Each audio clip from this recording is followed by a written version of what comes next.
नमस्कार, स्वाभिमानी TV news चॅनलच्या बातमीपत्रात आपलं स्वागत। बालिकेवर अत्याचार करून तिची हत्या करणाऱ्या नराधमाला फाशी द्या, शिंदे सेनेचा धुळ्यात मोर्चा। मालेगाव तालुक्यातील डोंगराळे येथील 5 वर्षाच्या बालिकेवर अत्याचार करून तिची हत्या करणाऱ्या नराधमाला फासावर लटकावा अशी मागणी शिंदे सेनेचे महानगर प्रमुख संजय वाले यांनी केली आहे। दरम्यान ही घटना समाजाला हादरून सोडणारी असून माणुसकीला काळिमा फासणारी आहे। त्यामुळे आरोपीला तात्काळ फाशीवर लटकवण्यात यावा अशी मागणी करीत आज शिंदे सेनेच्या वतीने धुळ्यात महामोर्चा काढण्यात आला।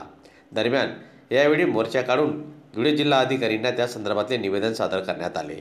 या मोर्चात शिंदे सेनेचे पदाधिकारीसह कार्यकर्ते मोठ्या संख्येने सहभागी झाले होते। मालेगाव तालुक्यातील डोंगराळे या गावामध्ये यज्ञा नामक चिमुकलीवर बाजूला राहणारा एका नराधमाने त्या ठिकाणी अमानुषपणे अत्याचार केला व तिचा निर्गुणपणे त्या ठिकाणी खून केला।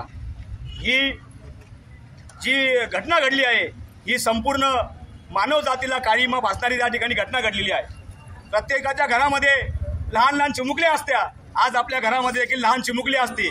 त्या चिमुकलीला काही करण्याच्या अगोदरच या नराधमाने तिच्यावर अत्याचार केला। वाईट घटना त्या ठिकाणी घडली। ही घटना इतकी चुकीच्या पद्धतीने घडलेली आहे की कुठलाही माणूस त्याचं समर्थन करू शकत नाही। आज शिवसेनेच्या वतीने आम्ही या ठिकाणी मागणी केली आहे की या नराधमाला फाशीची शिक्षा झाली पाहिजे आणि जी ही केस आहे ती फास्ट ट्रॅक कोर्टामध्ये त्या ठिकाणी चालवली पाहिजे, अंडर ट्रायल त्या ठिकाणी चालली पाहिजे। कुठल्याही प्रकारचा त्याला जामीन मिळता कामा नये। आम्ही या ठिकाणी सगळ्या महाराष्ट्रातील वकील बांधवांना या ठिकाणी विनंती करणार आहोत की अशा हरामखोर नीच प्रवृत्तीच्या माणसाचं वकीलपत्र कोणी आपण त्या ठिकाणी घेऊ नये अशी या ठिकाणी विनंती करतो।